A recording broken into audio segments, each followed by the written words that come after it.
Bonjour Benoît et merci d'être avec nous aujourd'hui. Alors pour commencer cet entretien, peut-être peut-on revenir sur les grands axes stratégiques du groupe. Quels sont-ils? Bonjour Delphine, le grand va continuer à évoluer, notamment porté par des évolutions technologiques et sociétales qui ont un impact durable et profond sur les bâtiments. La digitalisation, l'allongement de la durée de vie, la volonté croissante des seniors de rester le plus longtemps possible à leur domicile, l'impératif de maîtrise de la consommation d'énergie, l'urbanisation croissante et un certain nombre d'autres évolutions. Le groupe compte valoriser ces méga-tendances pour continuer sa croissance rentable et durable en s'appuyant sur ses fondamentaux historiques et solides. Une stratégie claire, un double moteur de croissance, croissance organique, croissance externe, une démarche d'innovation permanente, avec notamment des offres de plus en plus digitales et visant à augmenter encore la valeur d'usage de nos produits pour nos clients et pour les utilisateurs, une discipline financière reconnue et une culture d'entreprise unique reposant sur la responsabilisation, la simplicité des contacts, la rapidité des prises de décision et des valeurs fortes. Il est par ailleurs indéniable que le développement du groupe ne peut se concevoir que dans l'écoute et le respect de ses parties prenantes, ce qui nous a conduit, depuis de nombreuses années, à formaliser, déployer et mesurer notre stratégie RSE sur laquelle nous nous appuyons dans le cadre de notre développement. Alors 2017 illustre très bien la réussite de ce modèle de développement rentable et durable. Que pouvez-vous nous en dire? En effet, la performance financière en 2017 a été très bonne, avec une croissance à deux chiffres des principaux indicateurs.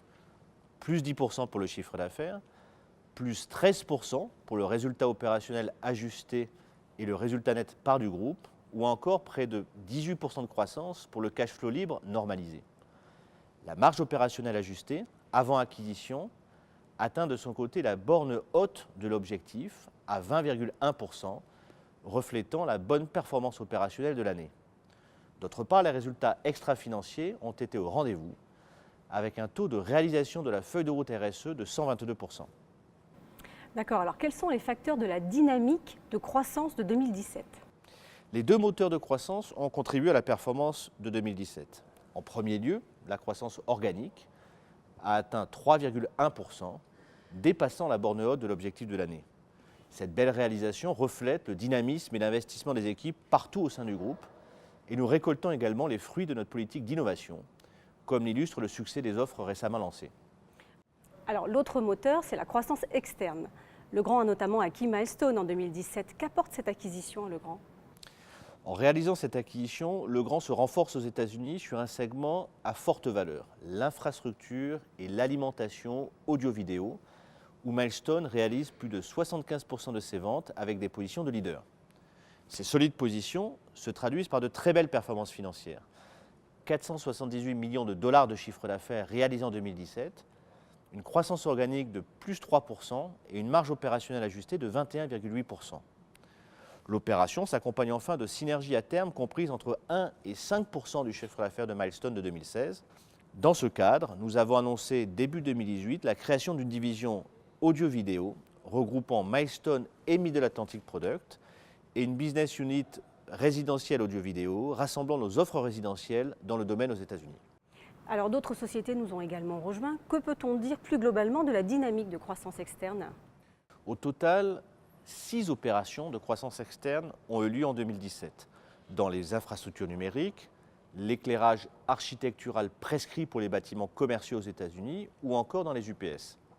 Au total, la croissance externe a été de plus de 7% en 2017 et sur la base des acquisitions annoncées, elle devrait également dépasser 7% en 2018. Alors on le sait, le groupe s'est également renforcé dans le domaine des objets connectés. Où en sommes-nous sur le programme Elliott? Elliott reste en avance sur son plan de marche. Les ventes d'objets connectés sont en croissance annuelle moyenne totale de 28% par an entre 2014 et 2017 pour approcher un demi-milliard d'euros à fin 2017. Legrand compte aujourd'hui plus de 30 familles de produits connectés, dont le portier classe 300X, le thermostat smarter, l'offre Digital Lighting Management ou encore l'offre Guest Room Management en partenariat avec Marriott et Samsung.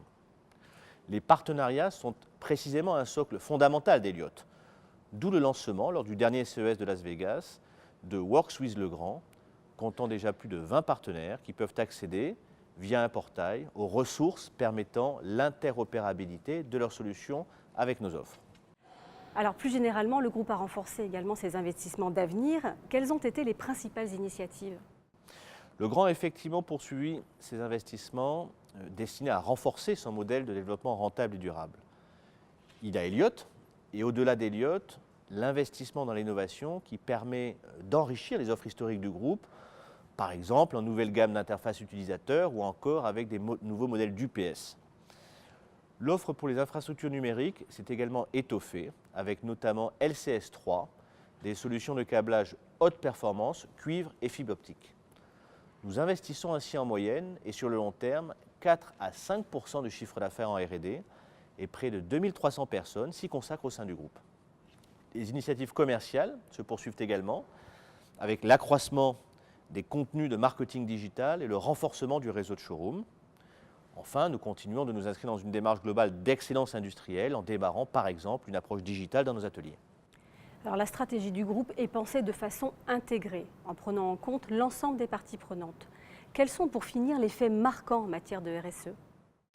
À fin 2017, et donc avec un an d'avance, les objectifs de la feuille de route 2014-2018 sont presque atteints.